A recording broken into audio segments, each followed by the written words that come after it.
Iba kasi yung naramdaman mo lang ang anointing. sa nakuha mo ang anointing. Hindi ko po. Iba po kasi yung naramdaman mo lang yung anointing sa nakuha mo yung anointing, nasipsip mo. Kapag naramdaman mo, pwede kayo naramdaman na yung anointing, pagkatapos ito, pag-uwi natin, parang wala lang nangyari. Pero kapag sinabi natin, nakuha ko yung anointing, nasipsip ko, may mangyari.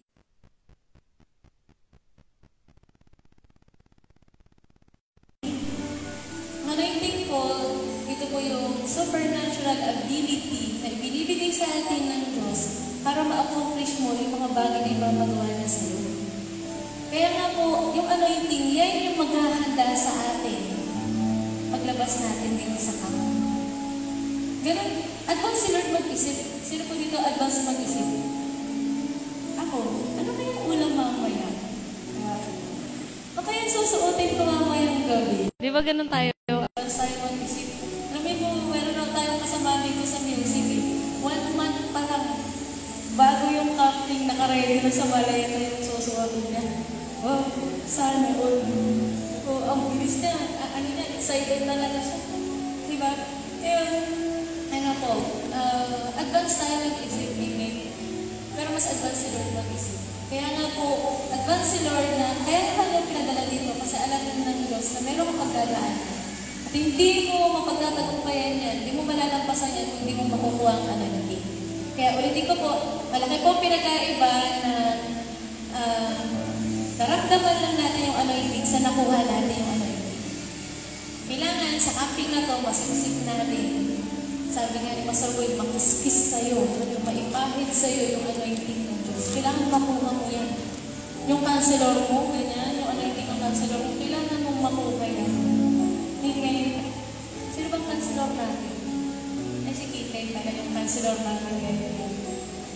And so, ano po, kailangan makuha natin yung anointing ng Panginoon ngayong camping na to. Kasi alam ng Diyos meron kang pagdadaan.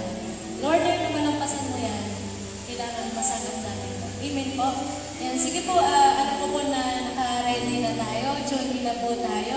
Punas-punas, inom tayo ng tubig. Pag na tayo maglalabas ng popcorn. So, ulitin ko lang po, paalala, na kapag during praise and worship po, tsaka po service, wala po sana magbabla. Nagagano'n po, nakikita namin. Ayan po. Sige po, ready na po natin ang sarili natin. Tinatawagan ko na po ang ating tagapagsalita ngayong umagang ito. Palakpakan po natin si Pastor Julio. Purihin po ang Panginoon sa mga. Ayan, so, sabi nga, excited mag-camping. And siguro magandang interviewin yun, bakit excited mag-camping? And masarap po na maramdaman mo yung excitement sa ganitong gathering. Kasi ibig sabihin, mayroong magandang nangyayari sa'yo sa camping. Hello, amen po ba?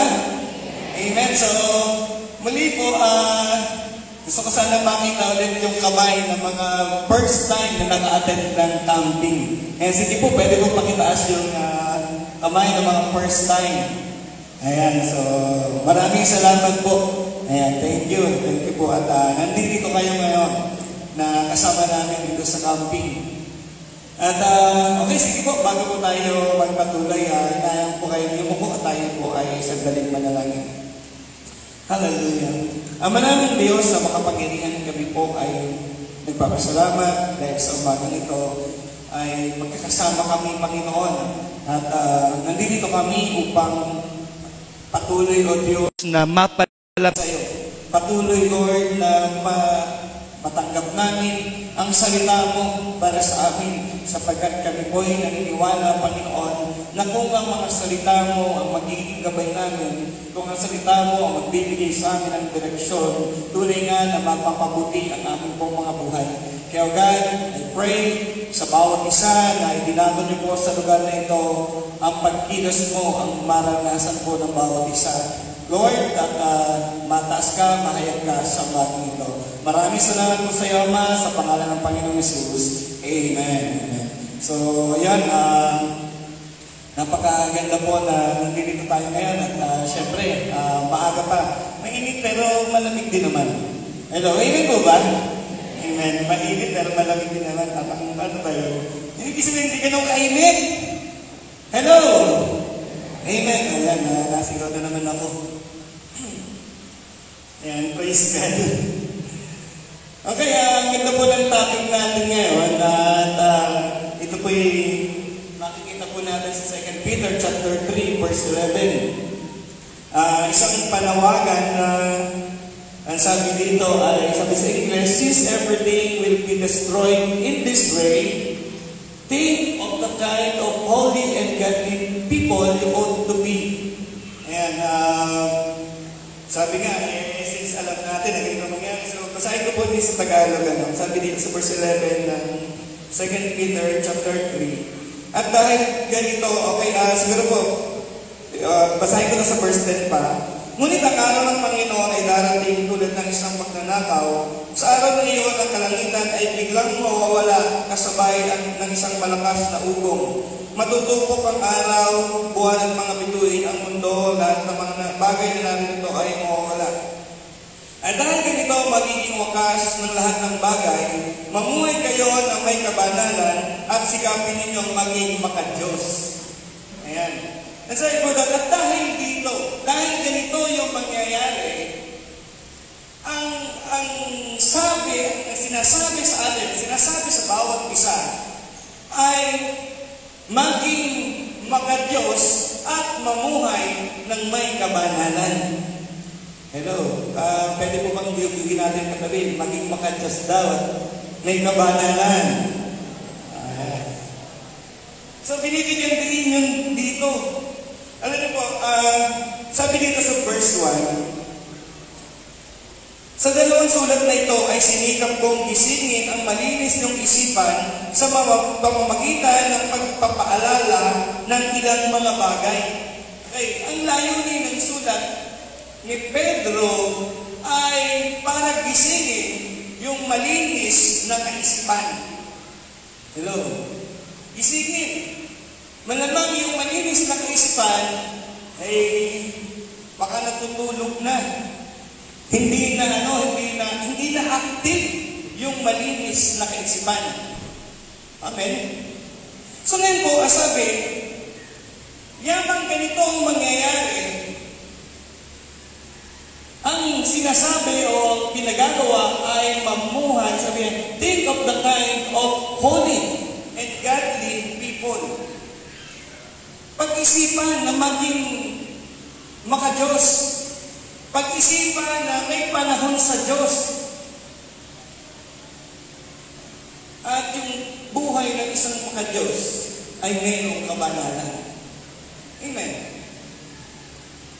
So sa mga first time po na nag-camping, napakaganda po nitong pagkakataon para makita natin, ma-check natin kumusta kaya buhay ko.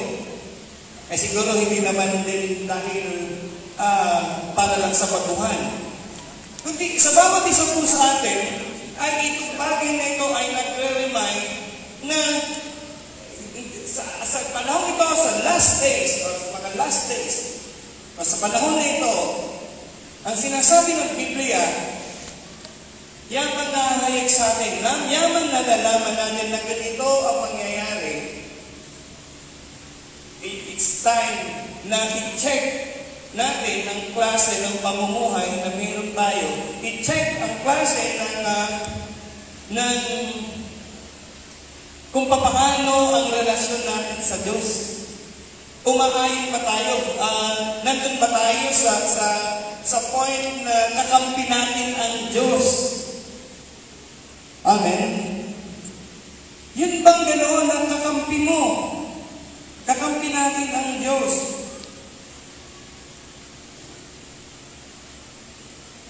Yan.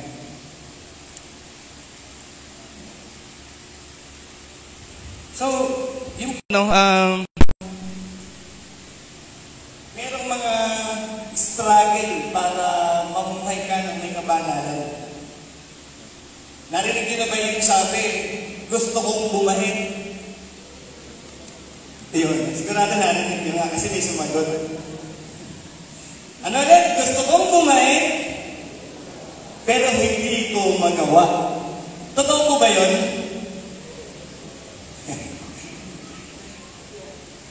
Sabihin natin, oo, totoo, minsan, madalas, gano'n. Gustong bumait, pero hindi magawa. Ang sabi, mamuhay kayo ng maka-Diyos at may kabanalan. Gusto ko naman. Gusto ko ba natin? Ikaw sa ba ako?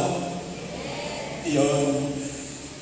Gusto natin mabuhay na may kabanalan.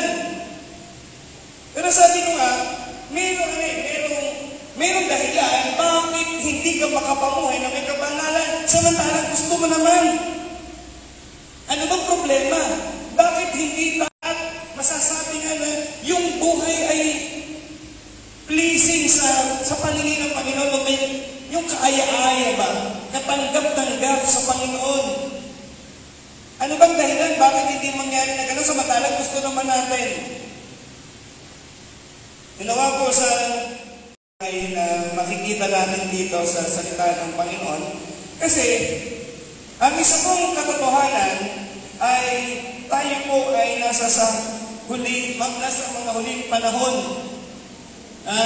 Kaya nga pinapahayag yung magiging katapusan ng lahat ng bagay at muli, ulit-ulit doon na sinasabi ang paalala dahil sa katapusan na ito, dahil ganito yung mangyayari, ang sinasabi, hindi sinasabi, magpatuloy kayo sa kasamaan. Hindi. Ang sinasabi, dahil ngayon, nalalaman mo, kapag nalalaman mo yung mangyayari, kapag lang, parang may warning na dumating sa'yo. Sabi ng warning, huwag kang didiretso. May nananaksak doon sa dulo doon. Nasa sa'yo na yun, kung tutuloy ka pa, alam mo, meron pa ng merong may kutsilyo, may patalim. Naalala ko lang kung bigla yan kasi nung time na nagmumotor ako, may nagwawala doon sa may una-unahan. Sabi, kung tumiretso, may nananaksak. Lumapit sa akin bigla yung kasi nabigawan ko na yung motor ko. Iniwan ko yung motor doon, nakatumba. Mabagal yung motor na maili ko agad nandyan na siya. O di tinakuhan ko na. Tapos tumawag naman ng pulis. Kasi hindi yung pulis ang bahala sa kanya. Kapag may warning, isipin mo, tutuloy ka pa ba? O babalik ka? May sinasabi na dapat ayusin mo ito, so ano dapat gawin? Hindi ba ang maganda ay dapat ayusin? Amen? So ngayon, nandito tayo ngayon at makikita natin ano ba, ano yung buhay natin, ano yung kailangan natin. Sapagat yun pong bagay na ganito ay nakakatulong kung paano ma-check natin yung mga bagay na nangyayari po sa ating buhay. Sabi nga, yung choice mo, yun yung nagdetermine din ng future mo. Kung ano yung pinipili mo, isa yan sa nagko-contribute. Kung ano yung pinipili mo, yun din ay nagdedetermine ng future mo. Kung pupunta ka, siyempre, makakalis ka. Kung sasama ka ng camping, makakarating ka ng camping. Dinesisyonan mong sumama ng camping. So, ngayon, nandito ka. Pero pag inayawan mo, sabi nga, pag ayaw, maraming dahilan. Pagka gusto, maraming paraan. Amen. So, ayun po, gusto ng Panginoon na tayo po ay makapamuhay na hindi niya kaaway. Gusto niya makapamuhay tayo na naayon doon sa gusto niya at hindi yung yung bang aayaw ng Panginoon. Alam niyo po, ang bawat decision po natin ay nakadepende sa atin at nung minsan may napanood akong ipinagtanggol nung abogado. Hindi niya sabi doon, hindi daw kilala yung abogado. pero naging tagapagtanggol niya. E di, nagkasala ulit. Nakita niya yung nagtanggol sa kanya, sabi niya, ay okay, makakalusot ulit ako dito kasi nandito yung tagapagtanggol ko, nandito yung aking abogado. Kaso ang problema, yung abogado niya, dati, ay hindi na abogado ang trabaho. Kundi ang sabi doon, yung abogado na yon ay judge na nung time na nagkasala ulit siya. So, ang trabaho na nung judge ay hindi na para ipagtanggol siya. Hello, amen po ba yun? Siyempre, trabaho ng abogado, i-depend kay pagtanggol ka. Alam niyo po, nitong nakaraan, mayroong mga nangyari na kailangan ko ng abogado. Alam niyo po, ganun pala talaga yung trabaho ng abogado. Ang trabaho ng abogado ay ang magtanggol doon sa kanyang kliyente. Pero yung trabaho ng judge, kagaya nun, nung una, abogado siya. Abogado niya, yung tao. Pero nung ikalawang muli na kanyang pagkakamali, hindi na siya may pagtatanggol sapagkat ang trabaho na nung dating abogado niya ay isa ng judge. Ang trabaho na ay ang husgahan siya kung tama o mali ang ginawa niya. Amen. So, dito po sa verse na ito natin pong pinag-aaralan, ay tunay po na makikitang talagang ito yung gusto ng Panginoon, na tayo po'y makapamuhay ng merong kabanalan.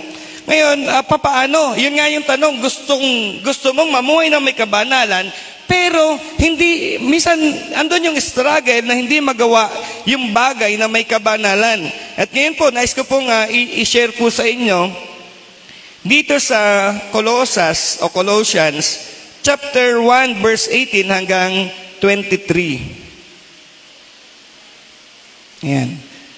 Siguro po, kung may mga Bible kayo, nangyayang ko po kayong basahin ng, samahan niyo po akong basahin. Ito po, Mabuting Balita Biblia.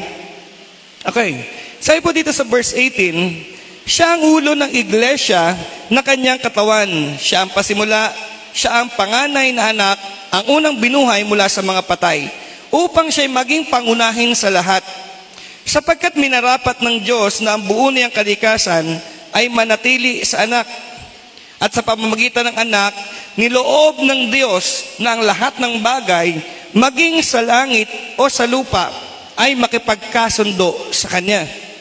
Pakikipagkasundo sa pamamagitan ng pag-aalay ng anak ng Kanyang dugo sa krus. Dati, kayo'y malayo sa Diyos at naging kaaway niya dahil sa inyong paggawa at pag-iisip ng masasama. Ngunit, sa pamamagitan ng pagkamatay ni Kristo, kayo ay ginawang kaibigan ng Diyos, nang sa gayon ay maiharap niya kayong banal, walang kapintasan at walang dungis.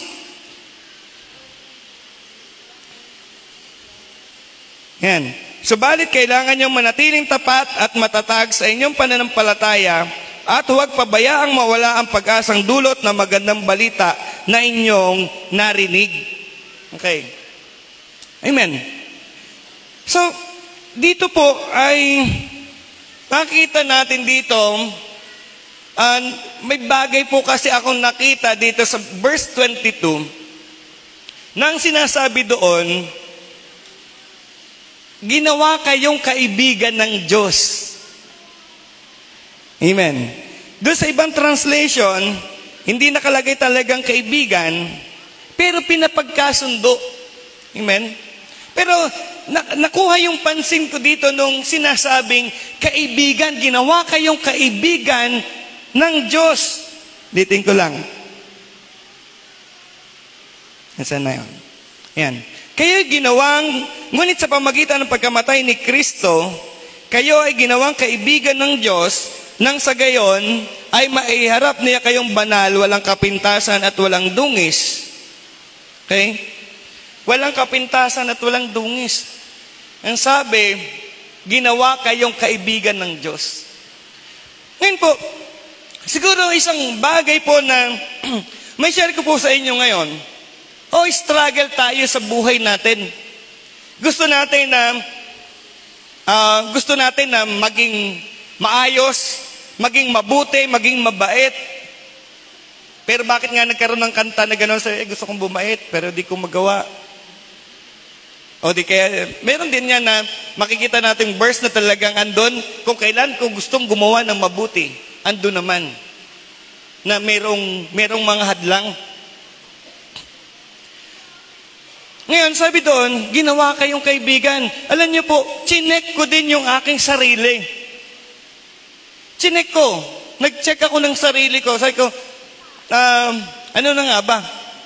Ano nga bang nangyayari sa akin kapag ang kasama ko, yung mga dati kong nakasama, ano nangyari nung chinek ko, wala bata ako eh. Kumbaga parang tiningnan ko.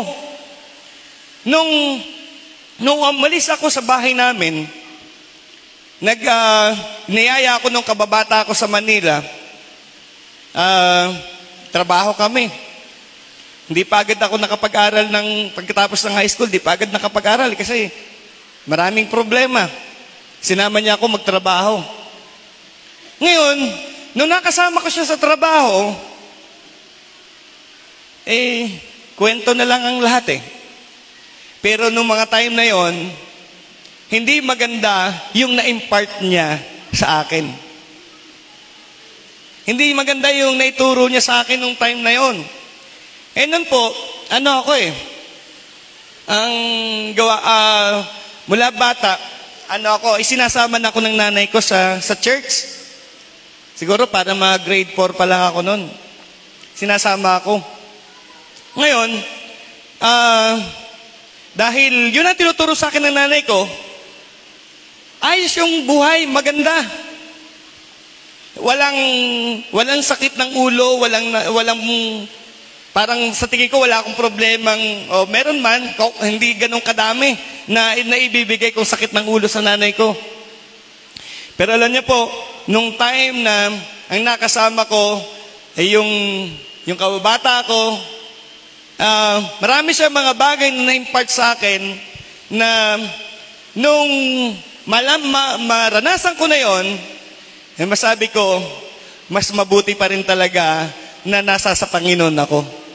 Siguro hindi ko na masyadong maidetalye yung mga bagay na yung time na yon. Pero alam niyo po, depende nga sa mga nakakasama. Ewan ko sa inyo po. Pero sa akin kasi medyo amin po ako nung una. Talagang kapag yung kasama ko ay ganon, nai-impluwensyahan ako. Kaya yun yung bagay na na-impart niya sa akin. So, sige. Magkasama kami. Sa paglabas, may umuwi kami ng mga panahon, madaling araw na. Pero alam niyo po, nakita ko at naranasan kung gaano ako kamahal ng Panginoon nung time na yon. Kasi, may mga lingkod ng Diyos na ipinapadala siya sa akin doon sa lugar namin. At doon ko napatunayan na mahal ako ng Panginoon. Alam niyo po, yun nga, sabi dito sa verse na binasa natin, at ginawa kayong kaibigan ng Diyos. Kayo ay ginawang kaibigan ng Diyos. Sabi doon, ginawa kayong kaibigan ng Diyos upang maiharap ng banal at walang dungis. Ayan. Maiharap kayong banal, walang kapintasan at walang dungis. Amen. So, isang bagay po na nakikita ko dito, makita natin dito, kapag kaibigan ka ng Diyos, kapag kaibigan ka, nandun na napakaganda. Dahil mai-guide ka niya. Magagabayan ka niya. Matuturuan ka niya. Sabi nga doon, ang hindi panig sa akin ay laban sa akin. Amen? So saan tayo papanig? Doon ba tayo sa laban sa Panginoon? Hindi ba't, sabi doon, ang hindi panig sa akin ay laban sa akin. Kaya, unang bagay na makikita natin talaga, para matulungan po tayo na makapamuhay ng kagaya nito ng team natin na holy and godly, kailangan kaibigan ka ng Panginoon. Hello, amen po ba doon? Kailangan kaibigan ka ng Panginoon. Kasi kung ang kaibigan mo ay ang sanlibutan, malamang kaaway tayo ng Panginoon. Ano po, napakaganda na maging kaibigan ng Panginoon. Isang tao na kita po natin naging kaibigan ng Panginoon, siya ay tinuturing, sinasabi ng Panginoon, kaibigan niya, walang iba kundi si Abraham. Amen. Di ba kilala natin si Abraham? Si Abraham, ang Panginoon nung time na meron siyang malaking bagay na gagawin, sabi niya, hindi ko dapat na ilihim ito kay Abraham. Dahil kaibigan niya si Abraham, ang ginawa po ni Abraham, hindi siya naglihim. Ipinagtapat ng Diyos kay Abraham kung ano yung plano niya. At ganito tayo kapag ka nakikipagkaibigan. Sino may alam ng secret mo? Ayan. Yung bang kaaway mo, may alam ng secret mo? O may secret ka ba? Amen. Kadalasan, ang nakakaalam ng tatago-tago mo, pinakalihim-lihim mo, ay walang iba kundi yung best friend mo. Amen po ba yun? Kung sino yung best friend mo, kung sino yung kaibigan mo, ay ang sarap pala kapag ang kaibigan mo ay ang Panginoon. Kasi yung mga bagay na hindi niya sinasabi sa iba, sa'yo sasabihin niya. Ano mangyayari? Advanced ka. Kumbaga, advantage sa'yo yun. Kasi, yung plano ng Panginoon, inire-reveal niya sa'yo. Yung iba, hindi nila alam. Kaya nagkakaluko-luko ang takbo ng buhay kasi hindi nila alam ang plano ng Panginoon. Bakit nangahaka-haka na lang? Siguro ganito dapat yung gawin ko, siguro ganyan. O di kaya, nangungopia. Ay, si ganito nagkaigi, si ganito ganyan ang ginawa, ganito rin ang gagawin ko. Pero alam niyo po, kapag kaibigan ka ng Diyos, kaibigan ka ng Panginoon, kung papaanong kay Abraham, inireveal niya yung plano niya. Sabi ng Jeremiah 29:11, di ba? For I know the plans I have for you. Ang ganda ng plano ng Panginoon. Pero kaya hindi umaayos ang buhay, kasi kung sino-sino pinakikinggan po natin. Pag nagka-problema, anong gagawin? Sabihin, pare, pwede ba samahan mo ako? Mag-iinom tayo. Sabi, sige pare, daanin natin yan sa mabubuting usapan. Sasamahan kita, huwag kang mag-alala, basta sagot mo ang gastos. Ubus ang pera mo, sakit ang ulo mo. Hello, amen po ba? Ganyan pagka may problema. Pag may problema talagang hahanapin si kumpare, si kumare. Marites, samahan mo ako. May problema ako eh. Kala mo, sabi ng problema sa kanya, Marites nga eh. Kala mo, safe yung sekreto mo sa kanya. Ngayon, walang may bibigay na magandang walang may bibigay na magandang payo. Ang gagawin yan, iko-comfort ka lang na sabi, oo nga pare, oo nga sister. Alam mo, ganyan nga yan. Gagatungan ka pa. Hanggang sa mamaya, galit na galit ka na. Hanggang sa mamaya, dismayado ka na. Ano bang nangyayari kapag pinupuntahan mo yung alam mong kakampi sa'yo? Ganyan tayo eh. Kung sino yung alam mong kakampi, yun yung pinupuntahan. Ayaw makakarinig ng ire-rebuke. Ayaw makarinig ng katotohanan. Ang gusto, yung aayon sa kanya. Yun yung gustong kaibigan. Alam niyo po, kapag ang kaibigan natin ay ang Panginoon, yung tunay na kaibigan, hindi ka ayunan sa mapapahamak ka. Yung tunay na kaibigan, kahit masaktan ka, sasabihin sa iyo, mukhaan, harapan. Ikaw kasi, kala mo i-comfort ka ha? Kasi, bakit mo kasi ginawa yan? Alam mong hindi dapat, ginagawa mo. Yan gagawin mo. Ayaw na kitang kaibigan. Hirap sa'yo. O-open na nga ako sa'yo, kinagagalitan mo pa ako.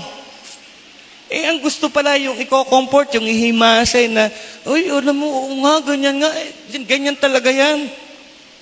Kuhang-kuha na. Ano mangyayari sa'yo? Lalo mong inilalayo yung sarili mo. Lalo kang nagpapaka-bitter. Hanggang sa mamaya, kung ano na tumatakbo sa isip mo, usok-usok pa naman ngayon sinasabi, overthink. Overthink ng overthink. Isa mamaya, umaga na, mulat pa din. Hindi na dinalaw ng antok. Kasi bakit? Isip ng isip. Bakit ka nag-isip na nag-isip? Kasi, sinabi mo doon sabi mo, kaibigan mo. Ginawa naman, ginatungan ka ng ginatungan. Ang hirap po na kapag ang kaibigan mo, akala mong kaibigan, yung pala ay silent enemy mo. Bakit? Kasi, kung tunay ang kaibigan, sana, kinorek ka na kaagad. Sinabi na sa agad sa'yo ng mukhaan, ng harapan. Alam mo, kaya ka naman nagkakaganyan, kasalanan mo rin. Amen? Meron po ba kayong ganong kaibigan? Yung sasabihin sa'yo na, kasi ikaw kasi, sinisi ka pa talaga. Paano nga? Kung mali ka nga Amen? May mga nakasama ako, may mga nakakilala ako Ang gustong maririnig, yung kakampihan. Sa akin ka lalapit-lapit ngayon, tapos rereklamo ka kung yan maririnig mo sa akin. Natural. Ayaw kitang mapahamak. Alam niyo po, sa Panginoon, sasabihin niya kung ano yung plano niya. Kapag sinabi niya yung plano niya, ang maganda doon, sinasabi niya para makapaganda ka. Sinasabi niya yon para magawan mo ng paraan. Alam niyo po, kinausap niya si Abraham. Bakit? Alam ni Abraham, alam ng Diyos, na si Abraham ay merong pamangkin doon sa lugar ng Sodoma. Doon sa lungsod na paparusahan niya, ay meron siyang merong kamag-anak, merong kaibigan, itong si Abraham. So ngayon, alam niya masasaktan yung kaibigan niya. Alam niya na dadamdamin ito. Kaya ang ginawa niya, sinabihan niya si Abraham para masabihan yung kanyang yung connection, yung kaibigan o yung isang kamag-anak na naandon, sa ganoon hindi po mapahamak. Amen. So ganyan po yung nangyayari kapag tayo po ay kaibigan ng Panginoon. Hello, amen po ba? Ngayon, naalala mo na ba kung sino yung dati mong kaibigan? Naisip mo na ba yung dati mong kaibigan? Yung kasama mo sa gimmick, kasama mo sa... Dami ko kasi nakita rin ng mga magkakaibigan nga. Yung ilan nga, ayaw ko, nabanggit ko na dito dati yon. Yung kaibigan, nagnakaw, ano nangyari? Kulong din siya. Kasi bakit? Kasama siya niyayang magnakaw. Ngayon nangyari, nahuli. Ang katuwiran, sinama lang po ako. Yun na nga, ba't ka sumama? Amen. Kaya, sabi doon sa ating topic na what determines your future, ang isa sa nakalagay doon, tama po ba ako? Yung nakakasama mo. Amen? Yung nagde-determine ng future mo, kung sino yung friend mo, kung sino yung kaibigan mo. Kapag, nakadepende yan eh. Sino yung sinasamahan mo?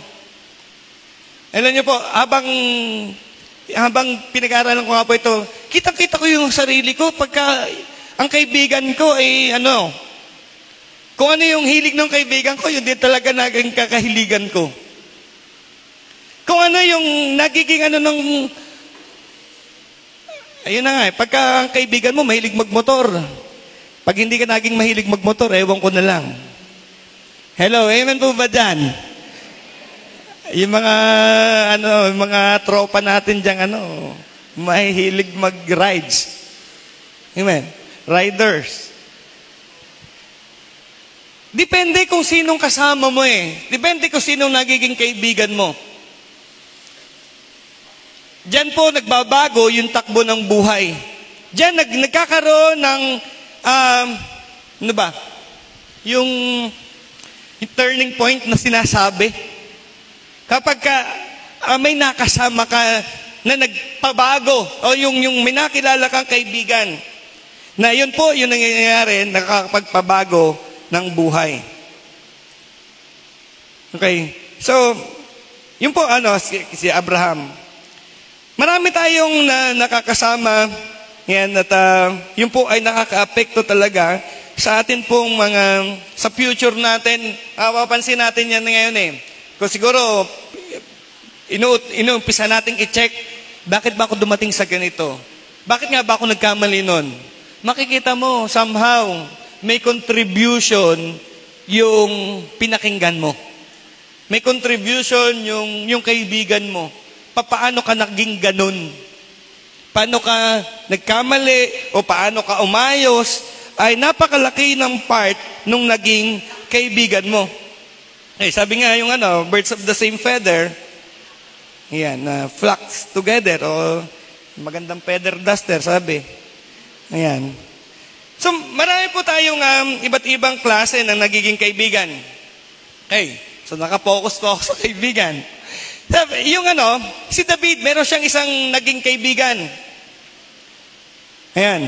Naging kaibigan po niya, isa sa, siguro may iniisip po tayong naging kaibigan ni David, Pero, ang isa po sa naging kaibigan ni David ay si Abisai. Kilala niyo po ba si Abisai? Ayan, si Abisai.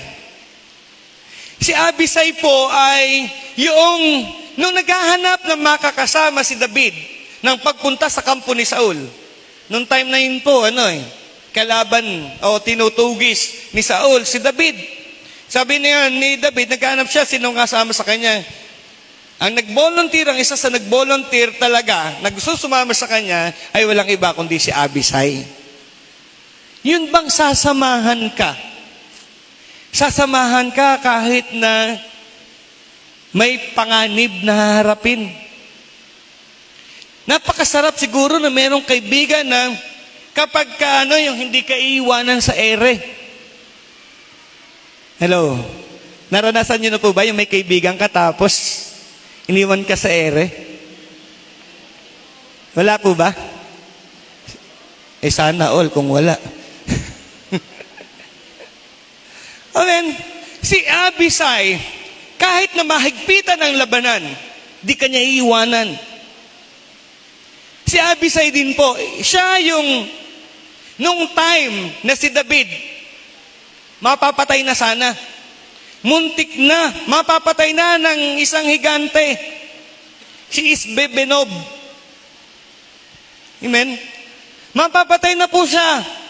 Pero biglang dumating si Abisai, nakita yung sitwasyon, ang ginawa niya, ang pinatay niya ay si Isbebenob. Pinatay niya yung higante na yon. Kasi bakit? Papatayin kasi niya si David. Yan, makita po natin yan sa 2 Samuel chapter 21 verse 16 hanggang 17. Ito po si Abisai. Ang galing na meron kang kaibigan na kagaya ng ganito.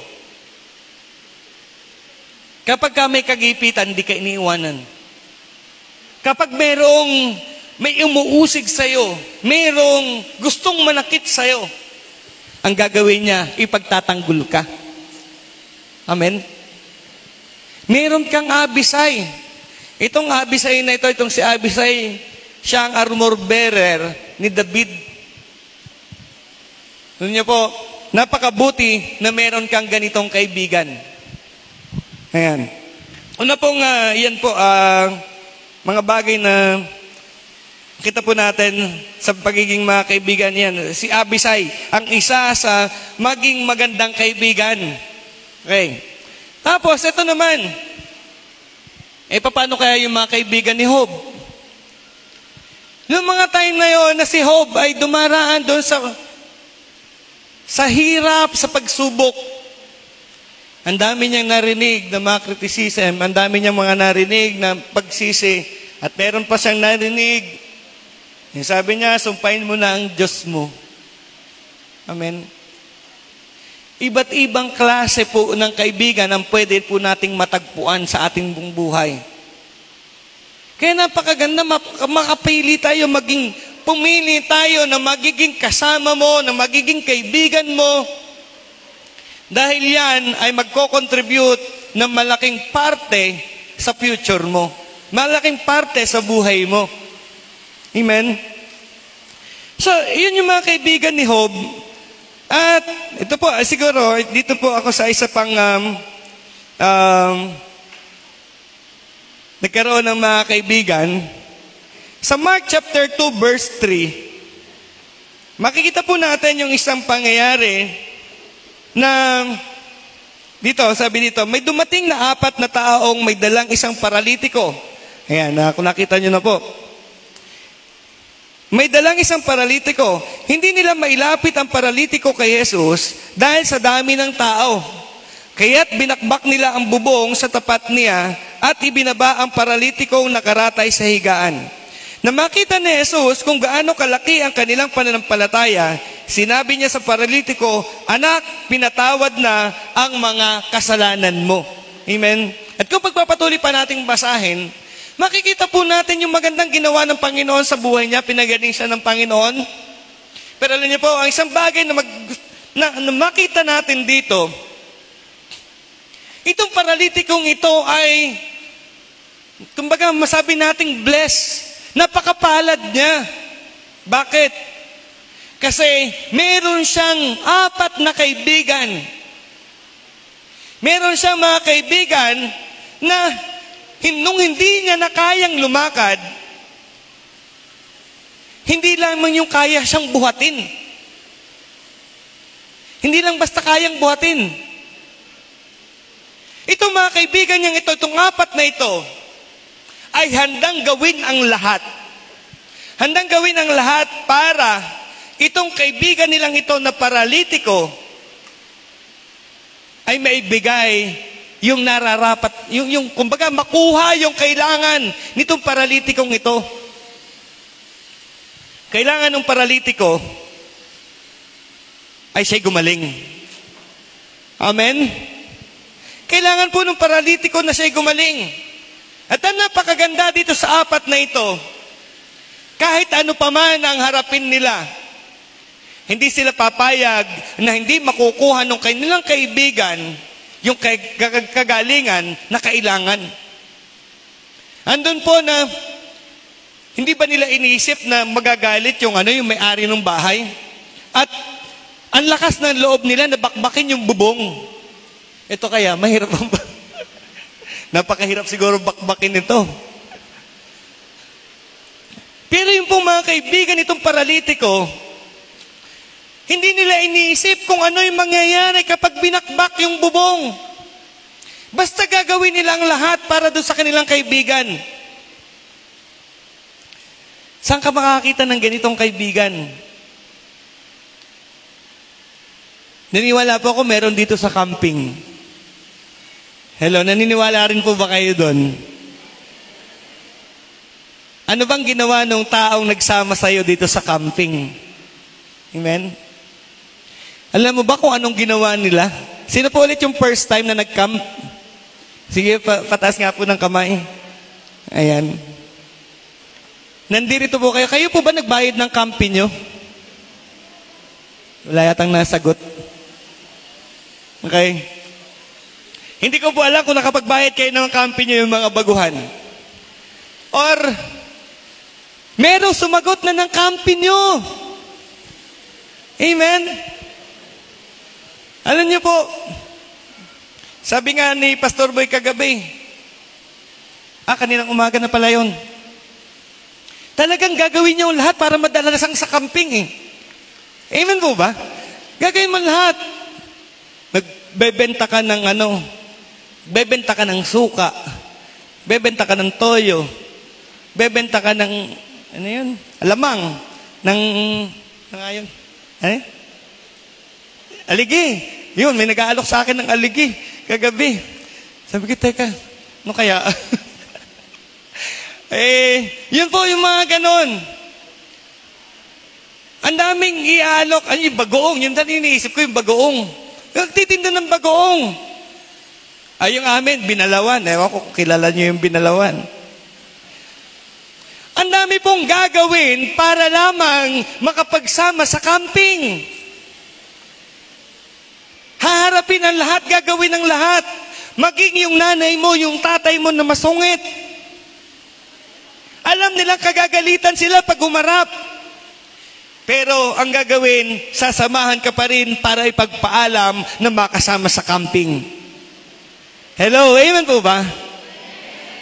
Andun yung mga kaibigan. Hindi lang ito yung babakbakin yung bubong.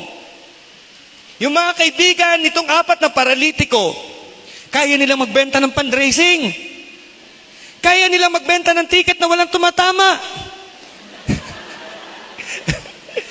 Nailusot din. Hindi ako tumatama. Bakit ganon? Amen. Gagawin pa yung mga bagay. Mag-iipon. Kahit na kulang ang pera, gagawin yung lahat ng bagay para maitawid ka lamang. Amen. Alam niyo po, ang sarap kapag meron kang ganitong kaibigan. Ang sarap na meron kang kasama na hindi ka pa naman sobrang kilalang kilala. Hindi pa naman alam yung buong buhay mo. Pero kahit na hindi ka pa sobrang kilala, handa ka nang ipakipaglaban. Handa nang gawin ang lahat, maitawid ka lamang. Hindi yung nangangako na tatawirin ko ang lahat ng ganito, ganyan. Sosongkitin mga bituin. Wala, binobola ka na lang nun. Pero nagbebenta ng fundraising, hindi ka binobola niyan. Hello, amen po ba? Amen. Yan ay sinisikap ang lahat para maitawid ka.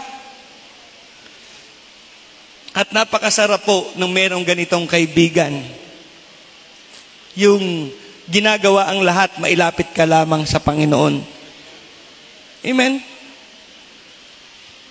So yun po yung mga uri ng mga kaibigan na masasabi ko po na napakagandang.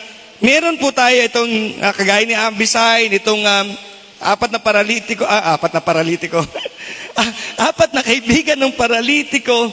Amen?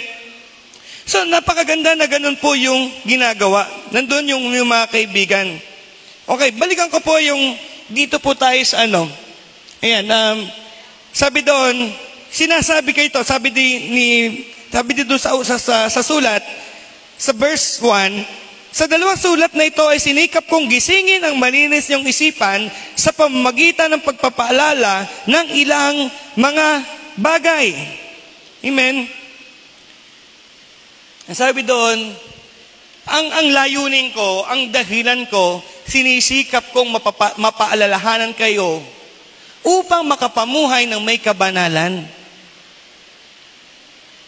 Yung sulat, ito yung sa sulat eh. Sabi doon, mamuhay kayo ng may kabanalan. Bakit nga hindi makapamuhay ng may kabanalan?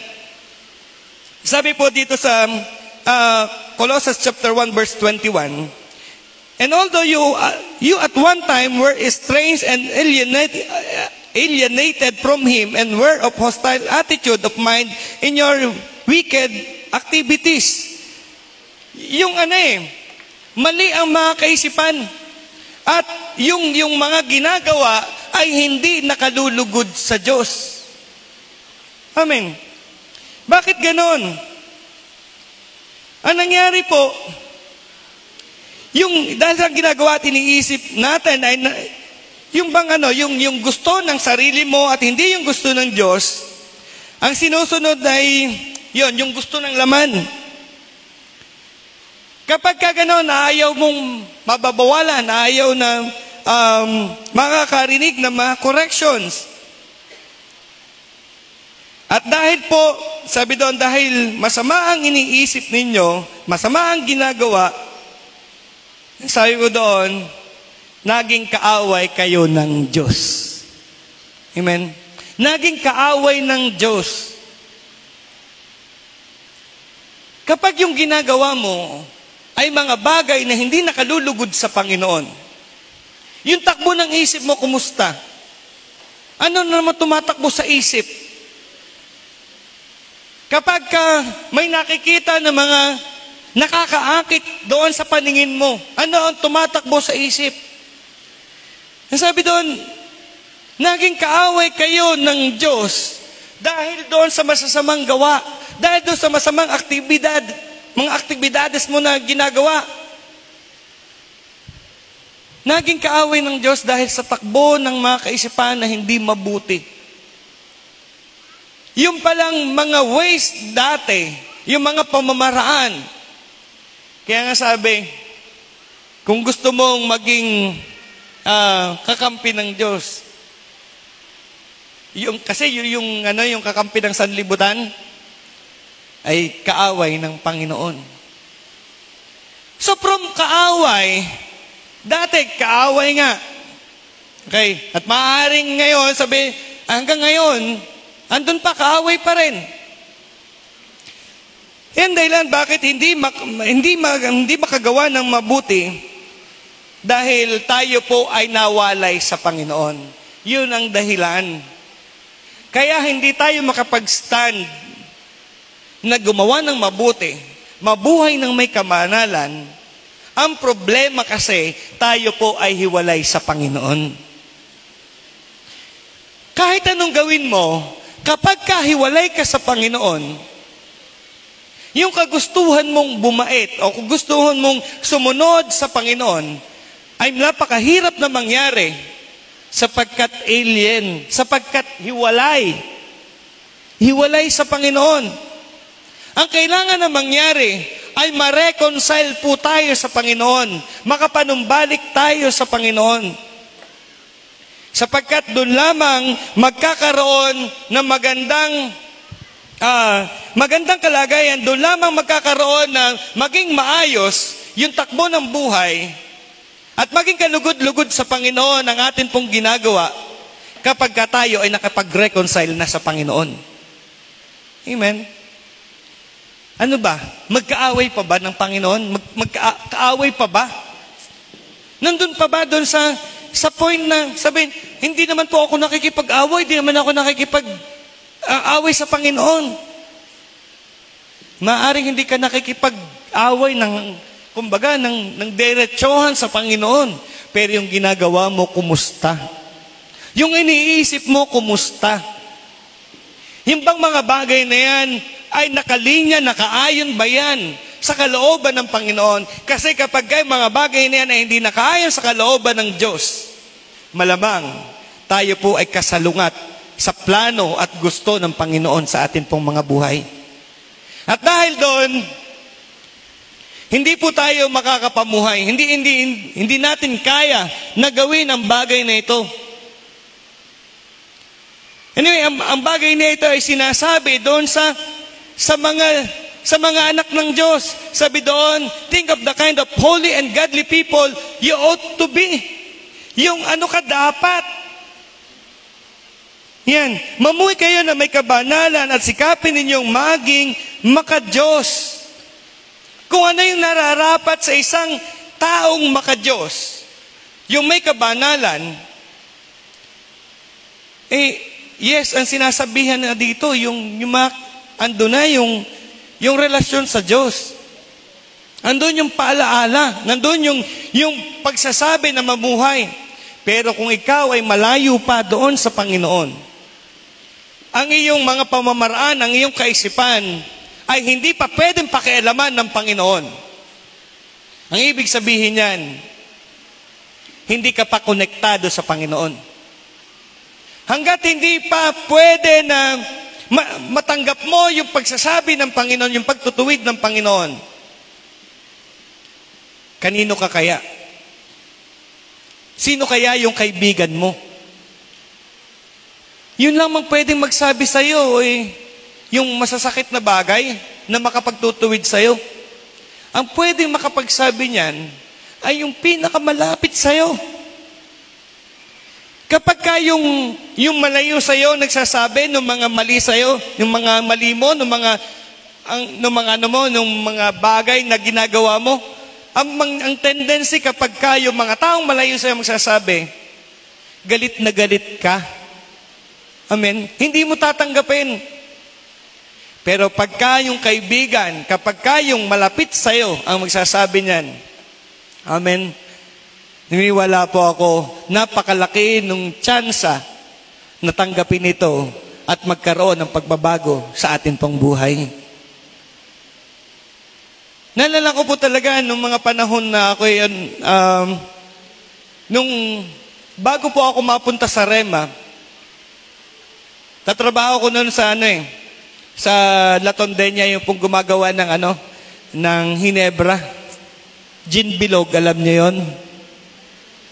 Familiar kayo doon sa gin bilog? Doon ako nagtatrabaho dati doon sa factory ng gin bilog. Ngayon, nangyari nga po, umuwi na ako ng Mauban noon, at may nakilala akong mga taga-Rema. Talan niyo po, yung mga taga-Rema pala talaga ay makukulit. Hindi po ako tinitigilan, yaya ng yaya. Kahit nga anong ginagawa ko, talagang hindi ko nakakalimutan yung time na naliligo ako, nasa CR ako. Habang nasa CR ako, kinakausap ako, nandun sila sa labas. At matay ako yayaing sumimba sa Rema. Ano ba naman itong mga ito? Hindi maintay na ako matapos maligo. Napakakulit. Alam niyo po, first time kong sumimba ng Rema, kung nakikita niyo yung Rema Mauban ngayon, wow, maganda, may aircon, ganyan. Unang simba ko po sa Rema, pagtingala ko, hindi ganyan. Pagtingala ko, kulay brown yung bubong, at pagkatapos, makikita mo din yung langit, diretso. Butas-butas. Ganun po yung bubong nung time na yun. At pagtingin mo doon sa ibaba naman, ang makikita mo, ang nakita ko nung time na yun, 2 matanda na antukin. Parehang puti na ang buhok, matanda talaga. Hindi ko makakalimutan yung pangalan nila. Yung dalawa ay si Lolo Crescent at si Lolo Pedro. Unang attend ko po sa Rema nung time na yun. Sabi ko, grabe naman itong mga taga-Remang ito. Kung yayain ako, akala mo napakabongga na simbahan. Pagdating ko doon, ang dadatnan ko pala ay simbahang butas-butas ang bubong at kulay brown sa kalawang. Tapos, ang miyembro, akala ko napakadami, yung pala 2 matanda. Sorry naman po sa matanda. Pero naman, akala ko, napakadami. Kung makapagaya, ganun-ganun na lang. Alam niyo po, nung una sabi ko, talaga? Parang hindi ko maano na, kasi dati naman ako kumbaga, ando na nga, sinasama na ako ng nanay ko. Unang atan ko, so in-expect ko na, ang dami na sigurong miyembro, ang dami mga tapos magandang simbahan. Pagdating ko, ang ganun pala. Cute na, all this pa. Siguro, pasensya po, nung time na yun, siguro, naghahanap ako ng kabataan. Naghahanap ako na, maraming mga dalaga. Ayun. Kaya nung makita ko, dismayado ako, ba't ganito? Pero alam niyo po, doon pala magsisimula na ito yung gagamitin ng Panginoon para magbago yung future ko. Amen? Yun pala yung gagamitin ng Panginoon. Yung nilalait ko sa isip ko. Yung nilalait ko sa isip-isip ko. Akala ko talagang Pero yung nilalait ko pala na yun sa kaisipan ko nung makita ko, yun pala ang gagamiting instrumento ng Panginoon para na-appreciate ko po ng sobrang Panginoon sa buhay ko. Sabi nung kanta, nasan kaya ako, Jesus, kung wala ka? Hindi ko alam kung nasan ako. Pero good thing, natagpuan ako ng Panginoon. Good thing, mayroong mga makukulit, as in makukulit, ng mga taga-Rema. Mayroong mga makakulit, mayroong talagang nagpupursige, balik-balik, andun na talagang kahit ano yung dadaanan nilang, kahit mahirap, kahit na mapapahiya, kahit na makakagalitan, andun po yung pagsusumikap, nandoon yung pagtitiis, nandoon yung pagpupursige, para lamang na mailapit sa Panginoon.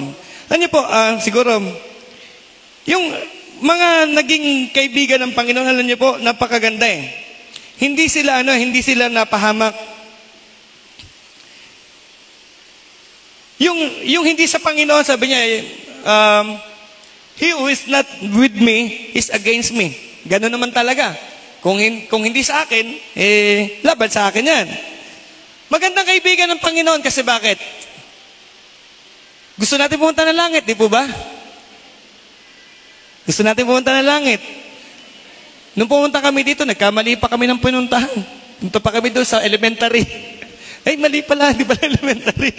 High school pala. So, ayan, tanong ulit si kaibigan. Kaibigan, saan ang daan?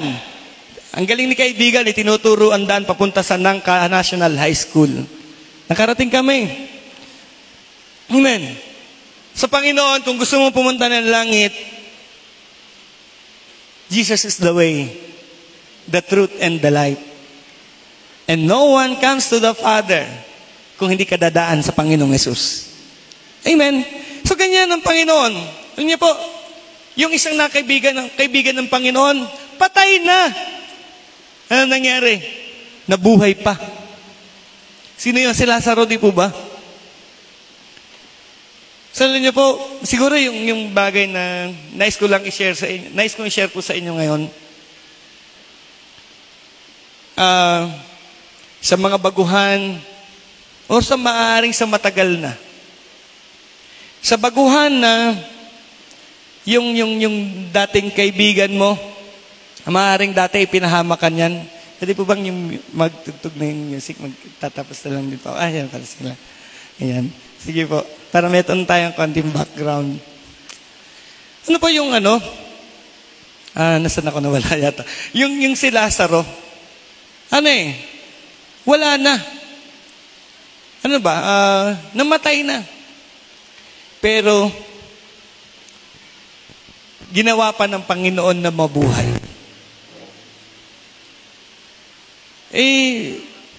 Maaring nagkaroon po tayo ng kaibigan. Sabi ko nga po, maaring baguhan ka, ngayon mo nang naririnig yung mga ganito. Pansinin mo yung buhay mo noon, at ngayon na nandito ka sa camping. Maaari naman tayo matagal na at talagang suking-suki na ng camping. Kung may mga nanliligaw sa'yo na bagong kaibigan, sabi nga nung isang kanta, iniwan ng tungkulin. Ayan, may bago ka na bang mahal? Masarap pa rin ang pagmamahal ng Panginoon. Naranasan ko mismo nung mga time na maranasan ko yung buhay sa sanlibutan na dating akala ko ay maganda. Nung maranasan ko, masabi ko na mas mabuti pa rin talaga sa Panginoon. Mas mabuti pa rin talaga sa Panginoon. Ngayon, kung ikaw man ay nairita, kung ikaw man ay napilitan, napahiya na lang, kaya sige na nga, sumama na lang ng camping. Nung una, opo, ganun din ako. Alam kong unang camping ko sa Baler pa. Nag-camping ako, ewan ko nga kung yun na nga ang first time ko, parang yun ang lang natatandaan kong first time kong umattend ng camping. Yung papuntang Baler pa kami, ang pangit ng daan, rough road, at talaga namang yung pabango doon sa sasakyan ay napakabango. Napakabango ng amoy ng suka. Talaga namang sigsag at kabilaan ng sumusuka. First time kong mag-camp. Alam niyo po, hindi ko na alam, ewan ko ba kung kailan pa yung camping ng Baler. Pero hanggang ngayon nagka-camping pa rin ako. Yung dati na nilalait ko sa isipan ko na nagawain. Sabi ko, ang pangit naman, parang ganito, ganyan. Kalala niyo po, yun pala ang magdadala sa akin para lalo pang lumapit sa Panginoon. Yun pala ang magpapakilala sa akin kung ano yung calling ng Panginoon. Yun pala ang gagamitin ng Panginoon para malaman ko ano ba yung purpose ko dito sa mundong ito. Na Lord, bakit ako nag-exist? Ano bang papapilang ko dito sa mundo na ito? Ano ba, Lord, yung kalooban mo sa akin? Alam niyo po, para pala masagot yung mga tanong na yon, ang kailangan pala ay ma-meet ko yung mga tao na ginamit ng Panginoon para maging kaibigan ko. At mag-usher sa akin para mapalapit sa Panginoon. May mga tao ginagawa, ina-usher ka palayo sa Panginoon eh. Ang ginagawa nila, inalalayo ka sa Panginoon.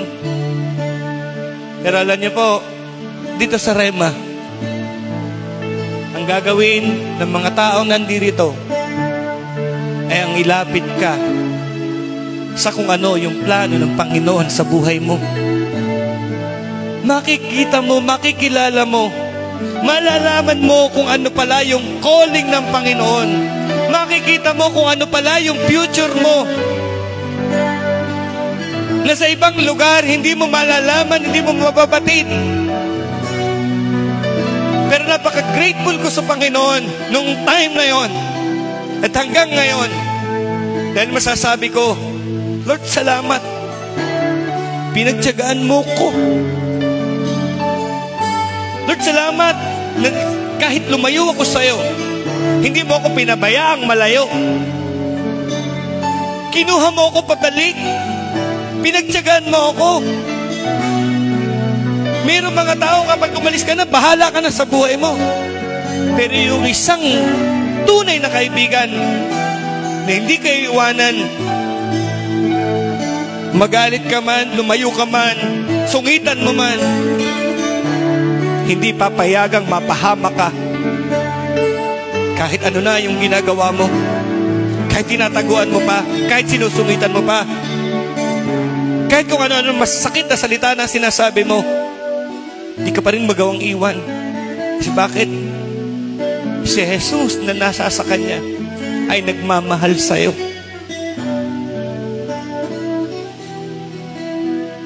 Sa pagkakataong ito, sana makilala mo. Makilala mo yung tunay na kaibigan. Walang iba kundi ang Panginoon na nasa sa buhay ng mga tao, o babae at lalaki, kabataan, magulangin na nandirito na ginagamit ng Panginoon para sa iyo.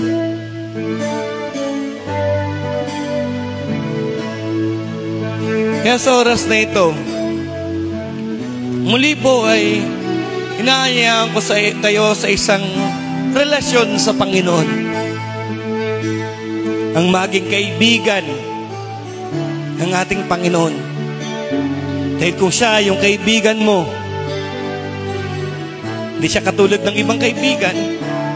Ang layunin, nagkukunwaring kaibigan, pero ang tunay na layunin ay ang ipahama ka. Kapag si Jesus ang kaibigan mo, kapag ang Diyos ang kaibigan mo, hindi kanya ipapahamak. May mga mahihirap na sitwasyon, pero pangako niya, hindi kanya iiwanan. Dumaan ka man sa madilim na libis ng kamatayan, hindi kanya iiwanan. Kaya napakasarap na matagpuan sa buhay natin ang isang kaibigan na magtatanggol sa iyo. Sa oras na ito, inayaan ko po ang bawat isa na tayo po'y tumayo.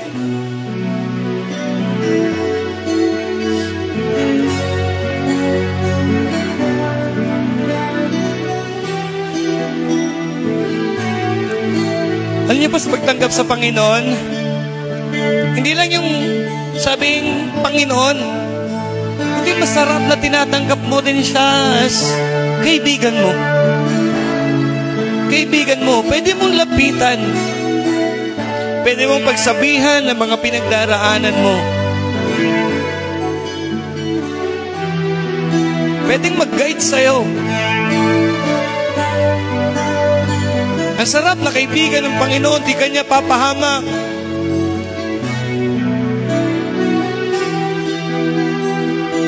Kahit na nagpupumilit kang lumayo, kahit na minsan ipinagpapalit mo siya, pero still, laging open arms na handa kang tanggapin pabalik sa Kanya.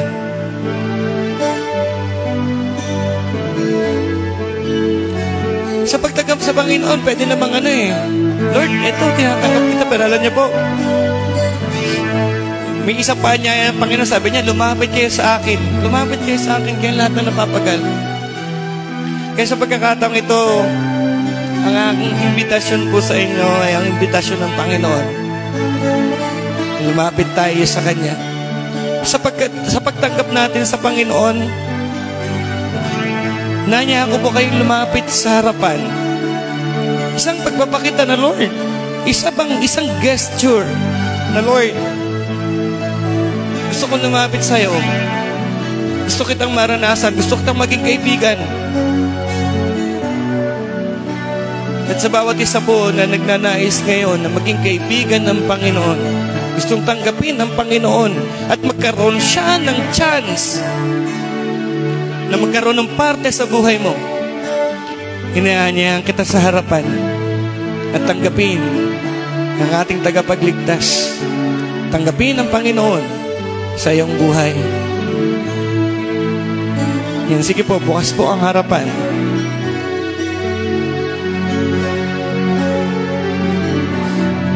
Alam niyo po, may mga gano'n May pwede namang nasabihin, bakit pwede naman ako tumanggap dito? Habang nandirito ako, sakit na tatayon ko, pwede ko naman tanggapin ng Panginoon.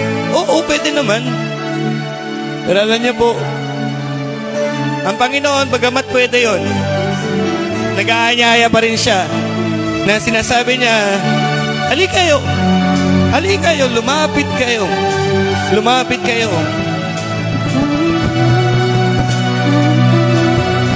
At tanggapin ng Panginoon sa inyong buhay.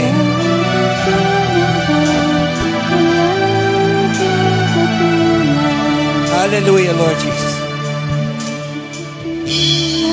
Ayan, sa pagkakataong ito, ang Panginoon nais na maging bahagi ng inyong pong buhay. At kung ipagkakatiwala natin sa Kanya, in lahat ng aspeto ng buhay natin, sasamahan po niya tayo.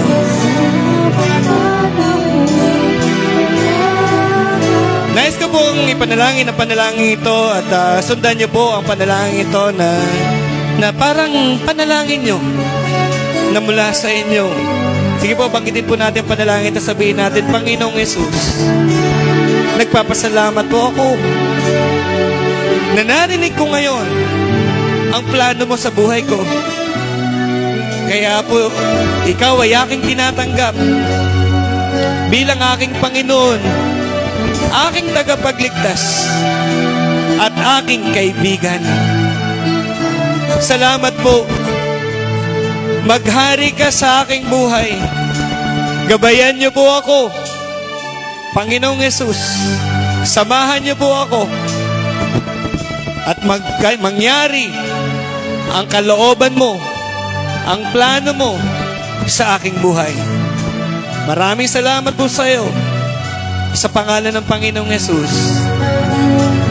Amen. Nandiyan ko na lang din po kung maaari po yung mga kapastoran natin na may pag-pray po saglit, patungan ng kamay ang bawat isa na nagsuko ng buhay sa Panginoon, lumapit sa Panginoon, at patuloy na maranasan ng yakap ng Panginoon.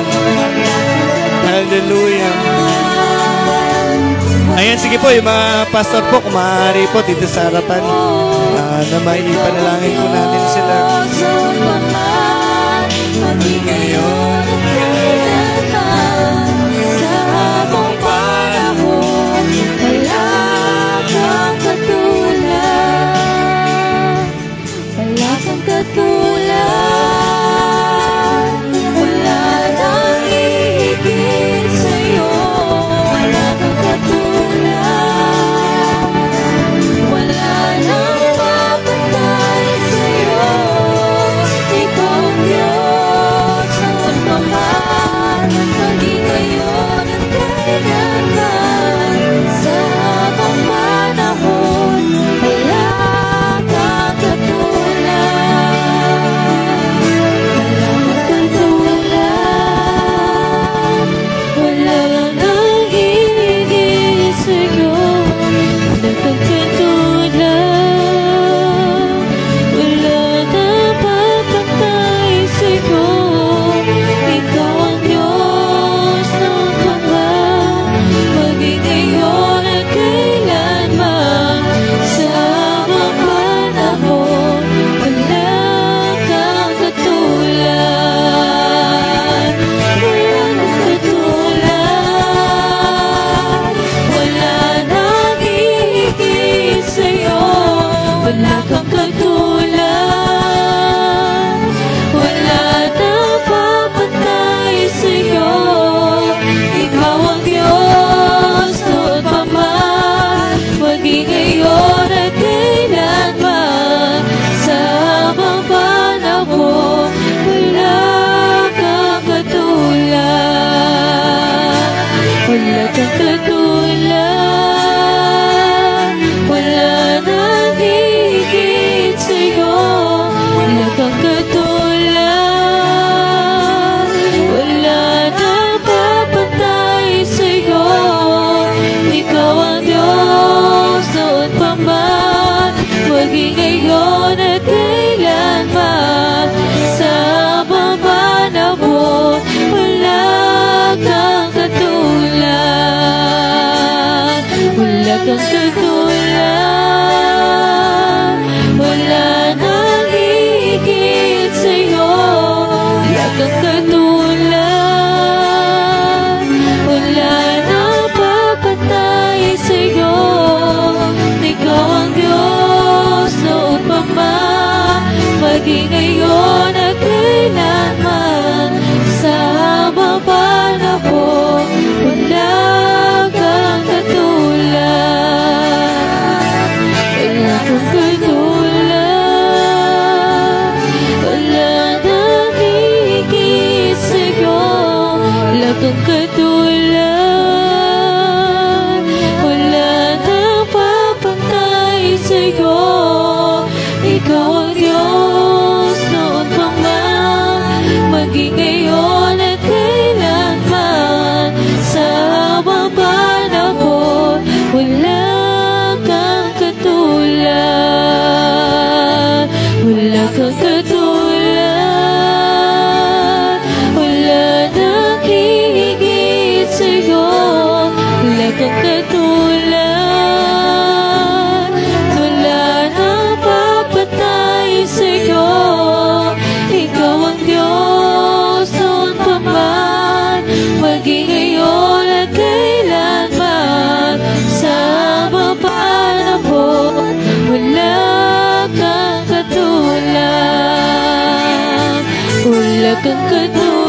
wala kang katulad, wala na papantay sa'yo. Ikaw ang Diyos noon pa man, maging ngayon at kailanman. Sa bang panahon, wala kang katulad, wala kang katulad, wala nang higit sa'yo. Wala kang katulad,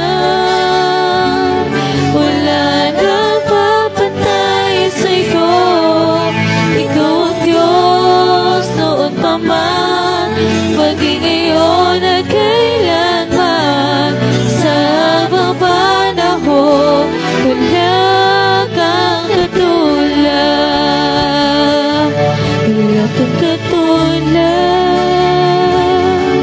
wala nang higit sa'yo. Wala kang katulad, wala nang papantay sa'yo. Ikaw ang Diyos noon pa man, maging ngayon at kailanman. Sa habang panahon, wala kang katulad, wala kang katulad, wala nang higit sa'yo. Wala kang katulad, wala nang papantay sa'yo. Ikaw ang Diyos noon pa man, maging ngayon at kailanman. Sa habang panahon, wala kang katulad,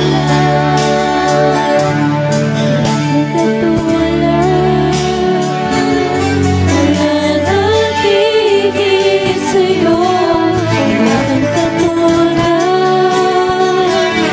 wala nang papantay sa'yo.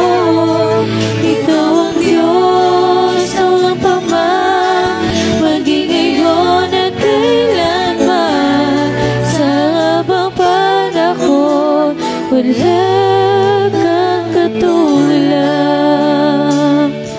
wala kang katulad, wala nang higit sa'yo. Wala kang katulad, wala nang papantay sa'yo. Ikaw ang Diyos.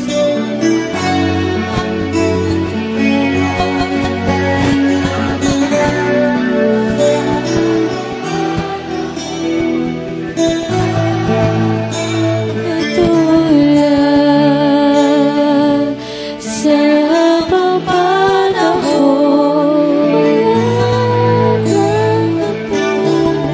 Salamat Panginoon sa mensahe mo po sa amin ngayong umagang ito. Dalangin namin Panginoon Lord na mas magpakilala ka pa po ng lubusan sa bawat isa sa amin, Panginoon. Lord, gusto namin mas malalim pa po yung maging relasyon namin sa iyo, Panginoon. Hindi lang maging anak, kundi maging, dumating yung time, Lord, maging kaibigan ka namin at maging kaibigan mo rin kami, Panginoon. Na kung ano yung nararamdaman namin, ano yung nararamdaman mo, malaya kang sabihin yon sa amin. At iparamdam ito, Panginoon. Kung ano man yung bigat mo, ay maging bigatin din namin, O Diyos. Salamat, Panginoon, dahil, Lord, pinili mo kami sa camping na to para sa mensahe na to, O Diyos.